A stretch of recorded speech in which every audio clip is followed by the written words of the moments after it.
भाजप आमदार सुरेश धस यांनी पत्रकार परिषद घेत मंत्री धनंजय मुंडे यांच्यावर आणखी काही गंभीर आरोप केलेत। धनंजय मुंडे कृषी मंत्री असताना विविध माध्यमातून कोट्यवधींचा घोटाळा झाल्याचा आरोप सुरेश धस यांनी केलाय। सुरेश धस यांनी 3 घोटाळ्यांची माहिती दिली आहे। या माध्यमातून तब्बल 300 कोटींचा घोटाळा झाल्याचा आरोप सुरेश धस यांनी केलाय। या आरोपांसह सुरेश धस पहिल्यांदाच धनंजय मुंडे यांच्या मंत्रिपदाच्या राजीनाम्यासाठी आक्रमक झाल्याचं पाहायला मिळालं। धनंजय मुंडे यांनी अधिकाऱ्यांच्या बदल्या आणि पदोन्नतीमध्ये 100 कोटींचा घोटाळा केला असा सनसनाटी आरोप सुरेश धस यांनी केलाय। धसांच्या म्हणण्यानुसार मुंडेंनी बदल्यांमधून घोटाळा केला। तो घोटाळा काय, बदल्यांचे रेट कार्ड काय, हेच आपण या व्हिडिओत पाहणार आहोत। नमस्कार, मी स्वानंद बिक्कट, तुम्ही पाहतात मुंबई तक। सुरेश धस यांनी कृषी विभागातील घोटाळ्याचे आरोप केले आहेत। यासोबतच पदोन्नती आणि बदल्यांमध्ये मुंडेंकडून भ्रष्टाचार करण्यात आल्याचा आरोप सुरेश धस यांनी केला। सुरेश धस यांनी बदल्यांमधलं रेट कार्ड काल वाचून दाखवलंय। मी केलेल्या आरोपांवर धनंजय मुंडे यांनी उत्तर द्यावं, माझ्या विरोधात खुशाल खटले दाखल करावेत असं आव्हान देखील सुरेश धस यांनी मंत्री धनंजय मुंडेंना दिलंय। कृषी विभागातील कृषी सहाय्यक ते उपसंचालक पदापर्यंतच्या बदल्यांसाठी तब्बल 100 कोटी रुपयांची तडजोड झाली आहे। 20,000पासून ते तब्बल 1 कोटीपर्यंत ही रक्कम संबंधित कृषी सहाय्यकांपासून ते तंत्र अधिकाऱ्यांकडून घेण्यात आल्याचा दावा धस यांनी केलाय। धस यांनी या बदल्यांसाठीचं जे रेट कार्ड आहे ते प्रेस नोटमधून जाहीर केलंय। धस यांनी मुंडेंचं जे बदलीचं रेट कार्ड आहे ते काय आहे तेच आपण पाहणार आहोत। बदल्यांसाठी जवळपास 20,000 ते 1 कोटी असं हे रेट कार्ड आहे। कृषी सहाय्यक हे जे पद आहे त्यामध्ये 60,000 रुपये हा बदलीचा रेट होता। त्यामध्ये 20,000 हा वाटा धनंजय मुंडे यांचा होता आणि उरलेले 40,000 हे विभागीय कृषी सहसंचालक यांना मिळत होते। दुसरं पद आहे कृषी पर्यवेक्षक, त्यामध्ये 1.5 लाख हा रेट होता बदलीचा। त्यामध्ये 40,000 हा वाटा मंत्री धनंजय मुंडे यांचा होता आणि संबंधित हे विभागीय कृषी सहसंचालक यांना मिळत होते। कृषी अधिकारी 3 लाख क्षेत्रीय मंडळ कृषी अधिकारी यांच्या बदलीचा रेट होता, ते संपूर्णपणे धनंजय मुंडे यांच्याकडे जात होते।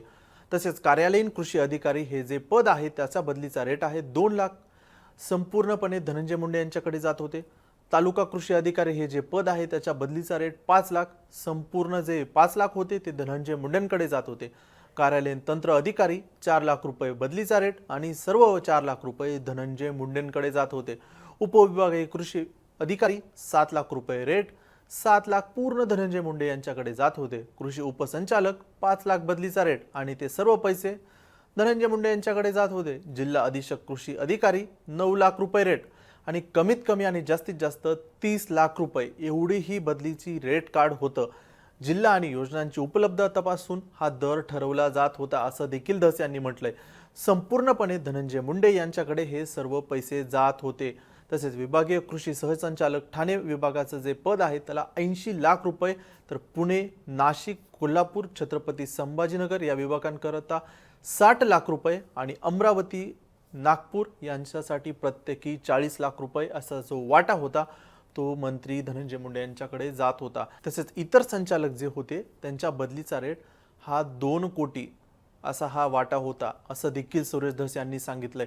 तसेच या व्यतिरिक्त तंत्र अधिकारी ते विभागीय अधिकारी यांच्या बदल्यांसाठी 40 लाखांपासून ते तब्बल 1 कोटींपर्यंत रेट होता असं धस यांनी म्हटलंय। दरम्यान इतर कोणत्याही पदासाठी स्वतःच्या कुटुंबाजवळ राहण्यासाठी म्हणून मंत्री स्तरावर होणाऱ्या बदल्यांमध्ये कमीत कमी 2.5 लाख रुपये द्यावे लागत होते। तर पदोन्नती प्रक्रियेतील ज्या अधिकाऱ्यांच्या चौकशा सुरू आहेत त्या अधिकाऱ्यांच्या चौकशा बंद करण्यासाठी कमीत कमी 25 लाख ते 1 कोटी एवढे घेतले जात होते असा आरोप देखील धस यांनी केलाय।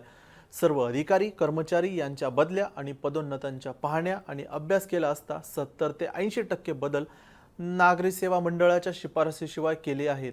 या सर्व बदल्या पदोन्नतीमध्ये तत्कालीन कृषी मंत्री धनंजय मुंडे, प्रशांत भामरे, रविकिरण पाटील आणि कृषी आयुक्तालय स्तरावरील सर्व महाराष्ट्रातील काही ठराविक एजंटची नेमणूक केलेली होती। प्रशांत भामरे व रविकिरण पाटील यांचे CDR रिपोर्ट, भ्रमणध्वनी, दूरध्वनी जे काही आहेत या कार्यालयातील दूरध्वनीचे सर्व व्हॉट्सअपवरील कॉल, संबंधित कंपनीकडून माहिती मागविल्यास सर्व एजंटची नावे बाहेर पडतील असंही धस यांनी म्हटलंय। आता या सर्व आरोपावर धनंजय मुंडे काय उत्तर देतात हे देखील पाहणं महत्त्वाचं ठरणार आहे।